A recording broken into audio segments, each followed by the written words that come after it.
Welcome है guys. आज हम क्लास 11 बायोलॉजी के चैप्टर 2 का पार्ट 3 पढ़ेंगे। अब हमें पढ़ना है किंगडम प्रोटिस्टा के बारे में। तो किंगडम प्रोटिस्टा के अंदर जो ऑर्गेनिज्म आते हैं वो कौन से होते हैं? Unicellular eukaryotes. All single cell eukaryotes are placed under Protista, but the boundaries of this kingdom are not well defined. इसका एक्चुअल में मतलब क्या है? इसका मतलब है what may be a photosynthetic protestant to one biologist may be a plant to another। देखो, जो किंगडम प्रोटिस्टा के अंदर ऑर्गेनिज्म है, ठीक है ना, ये बहुत डिफरेंट टाइप की प्रॉपर्टीज शो करते हैं। ये ऑर्गेनिज्म प्लांट की प्रॉपर्टी भी शो करते हैं, ये एनिमल्स की प्रॉपर्टी भी शो करते हैं, ठीक है ना।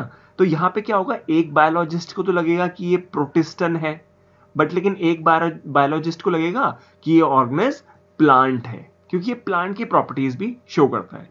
और एक और बात, ये एनिमल की प्रॉपर्टीज भी शो करता है। तो इस किंगडम की ना कुछ क्लियर कट बाउंड्री नहीं है, कोई फिक्स बाउंड्री नहीं है, ठीक है। अब इसको आगे समझते हैं। In this book we include chrysophytes. देखो, किंगडम प्रोटिस्टा के अंदर हमें क्या क्या पढ़ना है? Chrysophytes, dinoflagellate, tubuloids, slime moulds and protozoan under Protista. Member of Protista are primarily aquatic, मतलब जो प्रोटिस्टा के मेंबर्स होते हैं वो पानी में रहते हैं। This kingdom form a link with the other dealing with plants, animal and fungi. अब देखो, जो किंगडम प्रोटिस्टा है ना, ये एक लिंक है, ठीक है ना। प्लांट, एनिमल और फंगी को ये, मतलब जो किंगडम प्रोटिस्टा है ये प्लांट, एनिमल और फंगी से एक तरीके से जुड़ा हुआ है, लिंक्ड है। अब इसका मतलब हम यहाँ पे देखते हैं। देखो, काफी इंपॉर्टेंट है ये। 5 किंगडम है: Monera, protista, fungi, Plantae, animalia, ठीक है। मोनेरा के अंदर क्या आते हैं? यूनिसेलुलर प्रोकैरियोट्स आ जाते हैं। प्रोटिस्टा के अंदर आते हैं यूनिसेलुलर यूकैरियोट्स। और फंगी, प्लांटे, एनिमलिया में आ जाते हैं मल्टीसेलुलर यूकैरियोट्स। अब एग्जांपल से इसको समझते हैं। जो प्रोटिस्टा है उसके अंदर एक है डाइनोफ्लैजिलेट्स, ठीक है। इसका एग्जांपल लेके उस लाइन को समझते हैं। तो देखो, जो डाइनोफ्लैजिलेट्स है ना, वो प्रोकैरियोट्स की तरह भी प्रॉपर्टी शो करता है। तो यहां पे मैंने लिखी है ऐसी प्रॉपर्टीज जो कि डाइनोफ्लैजिलेट्स में प्रेजेंट है और जो कि प्रोकैरियोट्स में होती है, ठीक है ना। तो डाइनोफ्लैजिलेट्स कुछ ऐसी प्रॉपर्टीज भी शो करता है जो प्रोकैरियोट्स में होती है। जैसे जो डाइनोफ्लैजिलेट्स का न्यूक्लियस होता है ना, उसमें हिस्टोन प्रोटीन नहीं मिलता है, ठीक है। न्यूक्लियोसोम भी नहीं मिलता है, तो ये प्रोकैरियोटिक प्रॉपर्टी शो कर रहा है। यूकैरियोटिक प्रॉपर्टीज यहां पे शो कर रहा है ये। न्यूक्लियस हैव न्यूक्लियर मेम्ब्रेन, इसकी न्यूक्लियस के चारों तरफ न्यूक्लियर मेम्ब्रेन प्रेजेंट है, तो ये यूकैरियोटिक प्रॉपर्टी है। इसके अलावा मेम्ब्रेन बाउंड सेल ऑर्गेनल्स भी है, जैसे RER, SER, Golgi apparatus, mitochondria, vacuoles. तो देखो, आप समझ रहे हो, प्रोटिस्टा के अंदर जो ऑर्गेनिज्म है ना, वो बहुत डिफरेंट टाइप की प्रॉपर्टीज यहाँ पे शो कर रहे हैं, प्रोकैरियोटिक भी और यूकैरियोटिक भी। अब और इंपॉर्टेंट पे आते हैं। डाइनोफ्लैजिलेट जो होते हैं वो प्लांट की प्रॉपर्टीज भी शो करते हैं और एनिमल की प्रॉपर्टीज भी शो करते हैं। जैसे प्लांट में क्या है, इनकी जो सेल वॉल होती है वो जनरली बनी होती है सेलुलोज की, तो ये प्लांट की प्रॉपर्टी है। ये फोटोसिंथेसिस करते हैं, ये स्टार्च को स्टोर करते हैं, तो ये प्लांट की प्रॉपर्टीज हो गई। एनिमल की प्रॉपर्टीज में क्या है, ये हेटरोट्रॉफिक होते हैं, ये प्रे को फीड करते हैं, ठीक है, प्रे को ये खाते हैं। इसके अलावा इनमें ना आई स्पॉट्स भी मिलते हैं, समझ रहे हो। तो ये क्या हो गई, एनिमल की प्रॉपर्टीज हो गई। तो इसीलिए बोला जाता है प्रोकैरियोट्स की एक क्लियर कट बाउंड्री नहीं है, और ये लिंक भी हो जाता है ना बिटवीन प्लांट, एनिमल और फंगी के आपस में, ये उनसे जुड़ता है। Being eukaryotes, the protistan cell body contain a well defined nucleus. अगर ये यूकैरियोटिक है, ऑब्वियसली यूकैरियोटिक है, तो इसका जो न्यूक्लियस होगा ना, उस न्यूक्लियस के चारों तरफ क्या होगी, न्यूक्लियर मेम्ब्रेन प्रेजेंट होगी, ठीक है, और वेल डिफाइंड न्यूक्लियस होगा ही होगा। And other membrane bound organelles, और इसमें मेम्ब्रेन बाउंड ऑर्गेनल्स भी मिलते हैं, जो कि हमने यहां पे देखे। तो ये यूकैरियोट्स की प्रॉपर्टीज है। सम हैव फ्लैजिला और सिलिया, कुछ में फ्लैजिला और सिलिया भी मिलते हैं। फ्लैजिला, सिलिया किस काम आते हैं? जनरली लोकोमोशन के लिए, मूवमेंट वगैरह करने के लिए। Protist reproduce asexually and sexually, protist जो होते हैं वो सेक्सुअली भी रिप्रोड्यूस करते हैं, एसेक्सुअली भी करते हैं, by a process involving cell fusion and zygote formation, ठीक है ना। चलो, तो अब हम पहले पे आते हैं, जो कि है क्राइसोफाइट्स। अगर आपको वीडियो पसंद आ रहा है तो प्लीज यार वीडियो को लाइक करिए एंड शेयर करिए, थैंक यू सो मच। आगे पढ़ते हैं। क्राइसोफाइट्स, दिस ग्रुप इंक्लूड्स, तो क्राइसोफाइट्स के अंदर क्या आते हैं? Diatoms and golden algae. Golden algae को और क्या बोलते हैं? Desmids. They are found in fresh water. ये कहाँ मिलते हैं? फ्रेश वाटर में। फ्रेश वाटर ऐसे होते हैं जिनमें जो सॉल्ट की कंसंट्रेशन होती है वो बहुत ही कम होती है, ठीक है। As well as in marine environment, marine environment में भी मिलते हैं, मतलब समुद्र में। दे आर माइक्रोस्कोपिक, माइक्रोस्कोपिक होते हैं छोटे से, and float passively in water current. मतलब पैसिवली इन वाटर करंट का मतलब क्या है कि जैसे ये पानी है, ठीक है। अब ये पानी मान लो इधर को मूव कर रहा है, ये इधर को जा रहा है पानी, तो ये पानी के साथ चल देंगे, ठीक है ना। जहां पानी जाएगा ये वहां चल देंगे, मतलब ये खुद से इधर उधर नहीं जाते हैं, जिधर पानी जाएगा उधर ये चले जाते हैं। तो इसमें क्या आ जाते हैं? प्लैंक्टॉन्स, जैसे कि फाइटोप्लैंक्टन्स इसमें आ जाते हैं। Then most of them are photosynthetic, ज्यादातर इसमें क्या होते हैं? फोटोसिंथेटिक होते हैं। In diatoms the cell wall form two thin overlapping shells. अब अगर आप डायटम्स के सेल वॉल को देखोगे ना, तो ये किससे बनी होती है? टू थिन ओवरलैपिंग शेल्स की मदद से, which fit together as in a soap box. जैसे साबुन का जो बॉक्स होता है ना, उसकी तरह से क्या होता है, यहाँ पे दो शेल होते हैं, ठीक है, और वो ओवरलैप रहते हैं। इसको समझते हैं, देखो यहां से ये डायटम है, ठीक है। तो ये डायटम की जो सेल वॉल है उसमें क्या होते हैं? दो ओवरलैपिंग शेल्स होते हैं। तो एक ये शेल हो गया और एक ये शेल हो गया, तो ये एक के ऊपर एक इस तरीके से फिट रहते हैं, जैसे कि सोप बॉक्स की तरह फिट रहता है, ठीक है। The wall are embedded with silica. अब इसकी जो सेल वॉल होती है वो बेसिकली बनी होती है सिलिका की, और सिलिका बहुत हार्ड होता है, और इसी वजह से क्या होता है? दस द वॉल आर इंडिस्ट्रक्टेबल।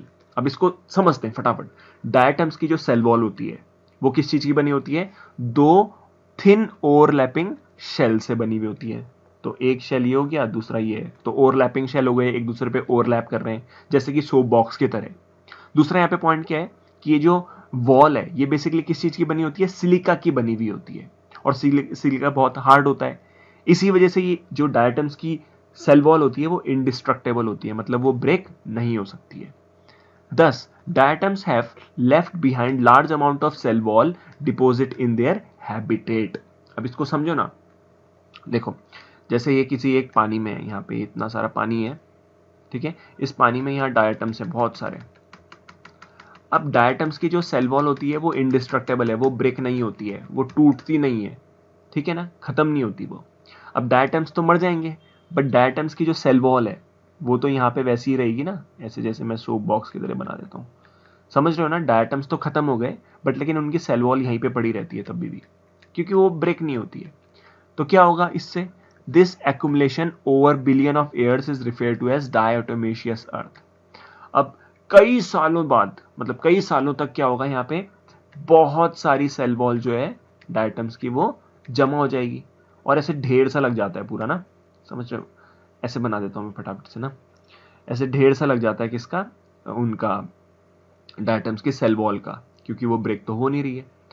तो फिर क्या बोलते हैं? यहाँ पे बोला जाता है डायटोमेशियस अर्थ। ये जो बहुत सारा ढेर लग जाता है ना सेल वॉल का, तो इसको बोलते हैं डायटोमेशियस अर्थ, ठीक है। देन आगे देखते हैं, बीइंग ग्रिटी। ग्रिटी का मतलब होता है कोई ऐसी चीज जिसका रफ टेक्सचर हो, और उसको जब टच करें ना तो उस पर ऐसे लगे कि जैसे सैंड लगी हुई है। जैसे आपने देखा होगा सैंड पेपर, जिसकी मदद से पुराने पेंट को हटाते हैं घर में, ठीक है, तो वो होता है ग्रिटी, ठीक है।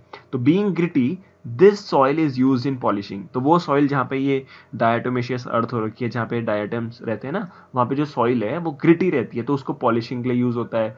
और किस लिए यूज होता है? Filtration of oil and syrups के फिल्ट्रेशन में। इंपॉर्टेंट लाइन है, ठीक है। Diatoms are the chief producers in the oceans. तो ओशियंस में ये मतलब मेन प्रोड्यूसर हैं। प्रोड्यूसर क्या होता है? जो फोटोसिंथेसिस की मदद से एनर्जी बनाते हैं। जैसे कि अगर मैं आपको बोलूं, जो टेरेस्ट्रियल एनवायरनमेंट है, जमीन का एनवायरनमेंट है, तो वहां पे जो पेड़ पौधे हैं वो प्रोड्यूसर है, क्योंकि वो वहां पे फोटोसिंथेसिस करके एनर्जी बना रहे हैं। और ओशन में मेन प्रोड्यूसर कौन है? डायटम्स, ठीक है। ये काफी इंपॉर्टेंट पॉइंट है। अब बात करते हैं डाइनोफ्लैजिलेट्स की। डाइनोफ्लैजिलेट्स ऐसे ऑर्गेनिज्म होते हैं जिनमें दो फ्लैजिला होते हैं, ठीक है ना। फ्लैजिला क्या होते हैं? ऐसे लंबे लंबे से हेयर लाइक स्ट्रक्चर्स होते हैं जो कि ऑर्गेनिज्म की मूवमेंट में हेल्प करते हैं। These organism are mostly marine and photosynthetic. तो मरीन होते हैं ये, और मतलब समुद्र में रहते हैं, खारे पानी में रहते हैं, और फोटोसिंथेटिक भी होते हैं। They appears yellow, green, brown, blue और रेड। तो ये अलग अलग कलर के हो सकते हैं depending on the main pigment present in their cell. ठीक है ना, तो अलग अलग पिगमेंट प्रेजेंट होगा तो इनका अलग अलग कलर होगा। The cell wall have a stiff cellulose plate on the outer surface. तो इनका अगर आप आउटर सरफेस देखोगे ना तो वहां पे आपको सेलुलोज की प्लेट मिलेंगी। तो जैसे ये है ना डाइनोफ्लैजिलेट, तो इसमें क्या है, ये सेल प्लेट है, ऐसे ऐसे ये सेल प्लेट है। ठीक है ना, most of them have two flagella. इनमें दो फ्लैजिला होते हैं, एक होता है one lie longitudinally and the other transversely in a furrow between the wall plate. Furrow का मतलब होता है गैप, पहले इसको समझते हैं। तो फरो हो गया ये जो ऐसे करके आ रहा ना गैप, ये क्या हो गया, फरो। इस फरो से क्या होते हैं, दो फ्लैजिला निकलते हैं, एक लॉन्गिट्यूडनल और एक ट्रांसवर्स। तो ये जो नीचे को आ रहा है this is called longitudinal flagellum, और जो ये यहां से साइड से आ रहा, साइड को आ रहा ना ये इधर से, ये हो गया ट्रांसवर्स फ्लैजिलम। ठीक है, वेरी ऑफन रेड डाइनोफ्लैजिलेट्स। अब देखो यहाँ पे रेड कलर के भी होते हैं ना dinoflagellates depending on the pigment. तो जो रेड कलर के डाइनोफ्लैजिलेट्स हैं, जैसे एग्जांपल क्या है इसका, गोनियोलेक्स। ठीक है, अंडर को सच रैपिड मल्टीप्लिकेशन, ये जो रेड डाइनोफ्लैजिलेट्स होते हैं ये क्या करते हैं, कभी कभी बहुत ज्यादा मल्टीप्लाई कर जाते हैं, अपना नंबर बहुत ज्यादा बढ़ा देते हैं। That they make the sea appear red. तो जिस सी में रहते हैं ना वहां पे इन्होंने अपना नंबर बढ़ा दिया बहुत ज्यादा, जिसकी वजह से क्या होता है, जो सी है, जो समुद्र है, वो रेड दिखने लगता है। तो रेड टाइड्स बोला जाता है फिर उसको। Toxins release by such large number. अब ये जो रेड डाइनोफ्लैजिलेट्स इतने ज्यादा हो जाएंगे ना तो इनसे क्या होता है, टॉक्सिन रिलीज होते हैं जो क्या करते हैं, may even kill other marine animal such as fish. तो इन रेड डाइनोफ्लैजिलेट से टॉक्सिन निकलता है, टॉक्सिन की वजह से मरीन एनिमल्स जो होते हैं वो किल हो जाते हैं, जैसे कि फिश। क्लियर, अब आगे देखते हैं।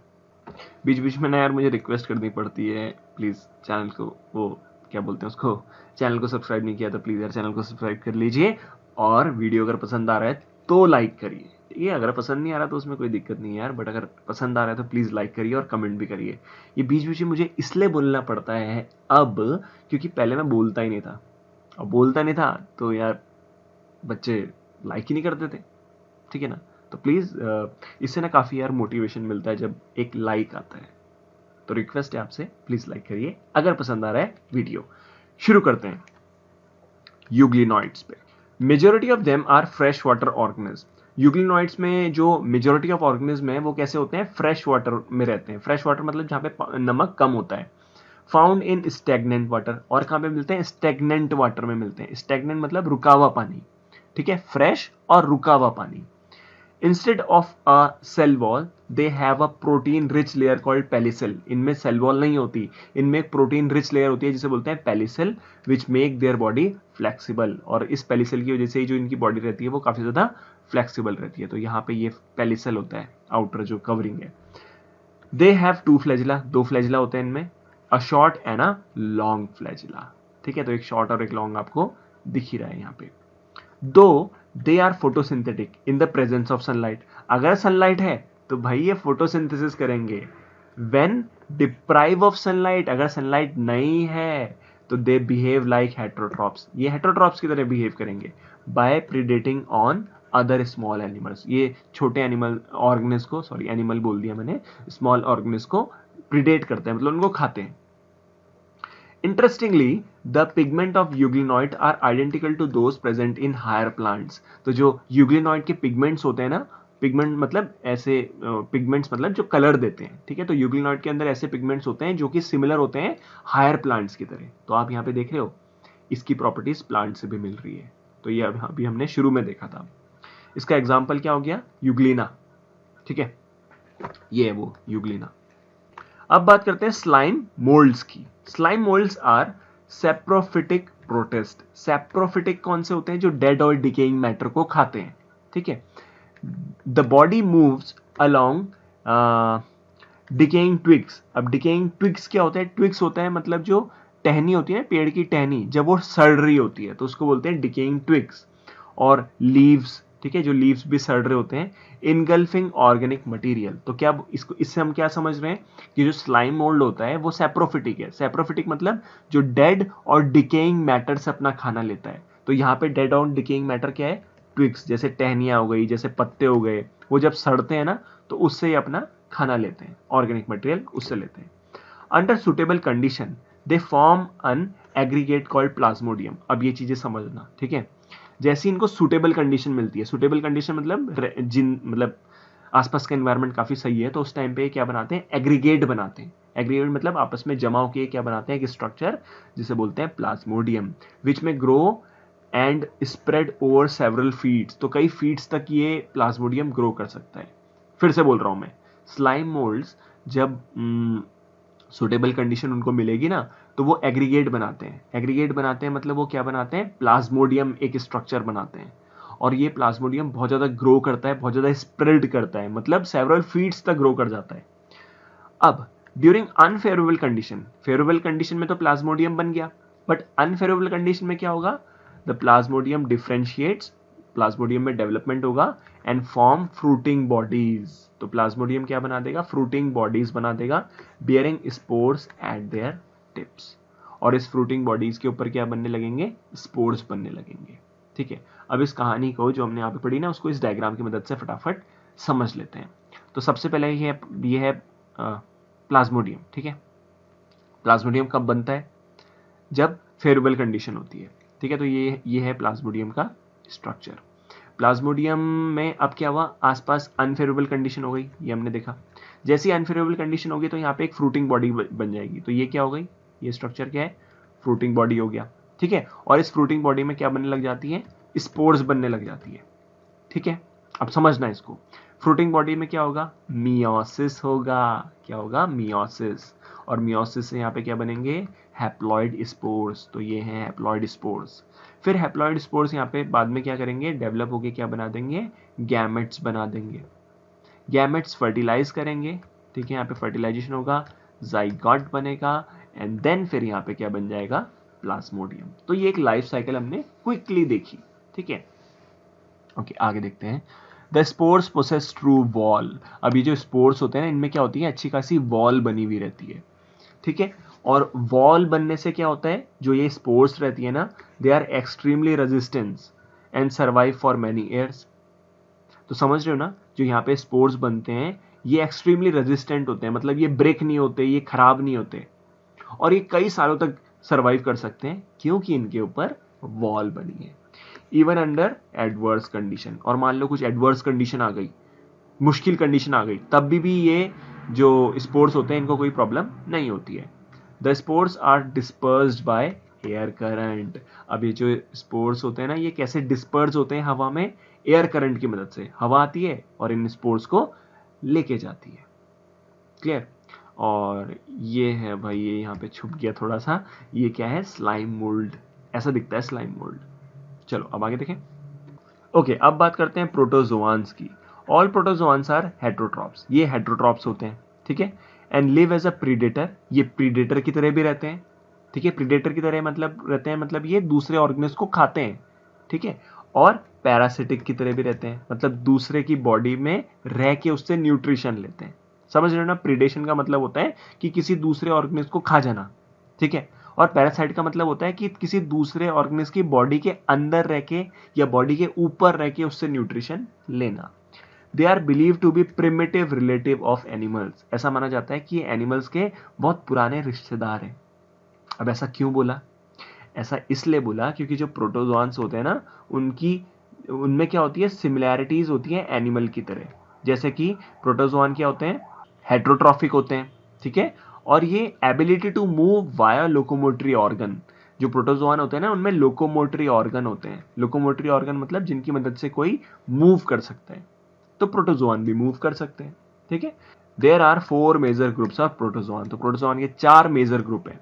पहला क्या है, अमीबॉइड प्रोटोजोआन। ठीक है, these organism live in fresh water में रहते हैं, ये सी वाटर में भी रहते हैं ये, और मॉइस्ट सॉइल में भी रहते हैं। They move and capture there pray by putting out pseudopodia.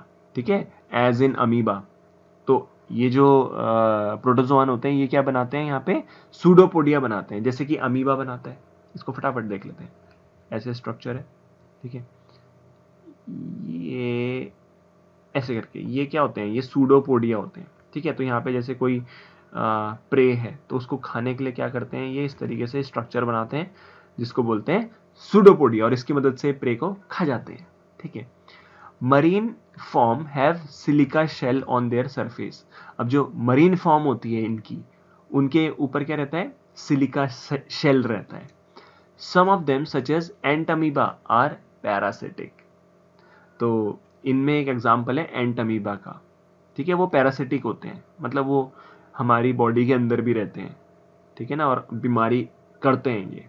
तो एंट अमीबा कौन सी बीमारी करता है? मेनली यहाँ पे अमीबियासिस। ठीक है ना, जिसमें पेट खराब हो जाता है।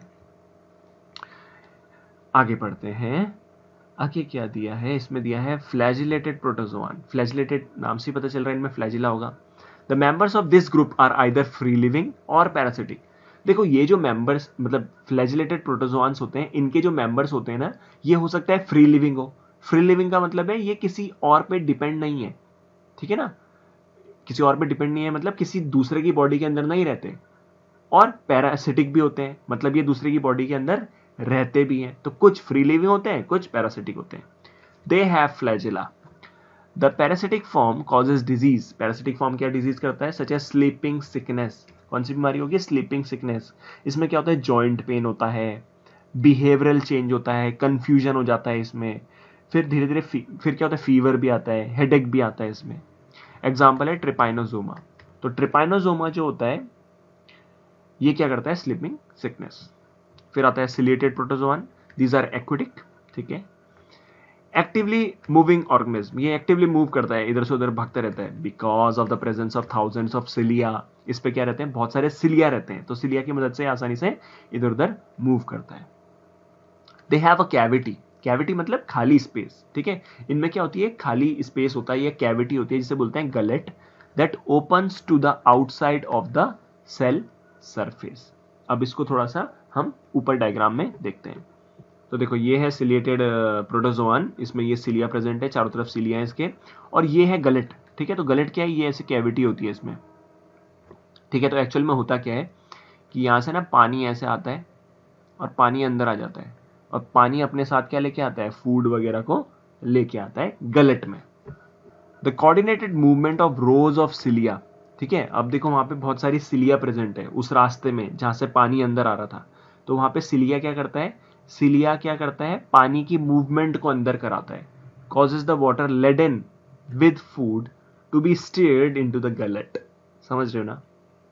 जो गलेट है ना, गलेट अभी हमने ऊपर देखा था, तो गलेट का जो रास्ता है वहां पे बहुत सारे सिलिए हैं, और वो सिलिया क्या करते हैं? पानी को अंदर धक्का देते हैं, और पानी के साथ क्या आता है? फूड आ जाता है। ठीक है, तो इस तरीके से फूड लेता है। एग्जाम्पल इसका पैरामीशियम है। तो ऊपर पैरामीशियम का डायग्राम दिखाया हुआ था। अब बात करते हैं स्पोरोजोआन्स की। ठीक है, दिस इंक्लूड डाइवर्स ऑर्गेनिज्म। इसमें बहुत डाइवर्स ऑर्गेनिज्म आते हैं, मतलब अलग अलग टाइप के ऑर्गेनिज्म आते हैं, that have an infectious spore like stage in their life cycle. तो जो स्पोरोजोआन्स होते हैं ना, इनमें क्या होता है? जो इनकी लाइफ साइकिल होती है उसमें एक स्टेज आती है जिसे बोलते हैं स्पोर लाइक स्टेज। और ये स्पोर लाइक स्टेज कैसी होती है? इन्फेक्शियस। मतलब ये वाली स्टेज में ये बीमारी करते हैं। बहुत इंपॉर्टेंट एग्जांपल है यहाँ पे देखो। The most notorious is Plasmodium. Notorious का मतलब होता है कि जिसको सब जानते हैं कि ये बहुत ज्यादा बैड है। ठीक है ना, तो प्लाज्मोडियम जो होता है वो बहुत ज्यादा बैड होता है, नोटोरियस होता है। तो the most notorious is Plasmodium. Plasmodium जो है ना स्पोरोजोआन का, इसका मतलब एग्जाम्पल है। ठीक है, the most notorious is Plasmodium, जो मलेरियल पैरासाइट है, ये मलेरिया करता है। which causes malaria, a disease which have a staggering का मतलब होता है कि बहुत ही ज्यादा खतरनाक, मुश्किल, या जिस पे आप बिलीव नहीं कर सकते, ऐसा ये काम करता है। इफेक्ट ऑन ह्यूमन पॉपुलेशन, इसने क्या किया? ह्यूमन पॉपुलेशन में बहुत ज्यादा स्टैगरिंग इफेक्ट दिखाया, मतलब इसकी वजह से पहले लोग बहुत मरते थे मलेरिया की वजह से। तो यहां तक ये कंप्लीट हो चुका है, ये वाला किंगडम भी कंप्लीट। ठीक है, तो बाकी तो यार आपको पता ही है क्या क्या करना है ना। प्लीज सपोर्ट करिए अगर आपको ये पसंद आया, ये वीडियो अगर आपको पसंद आया तो प्लीज सपोर्ट कैसे कर सकते हैं आपको भी पता है। लाइक करना है, कमेंट करना है, and most important is share करना है वीडियो को। And thanks for watching, bye bye.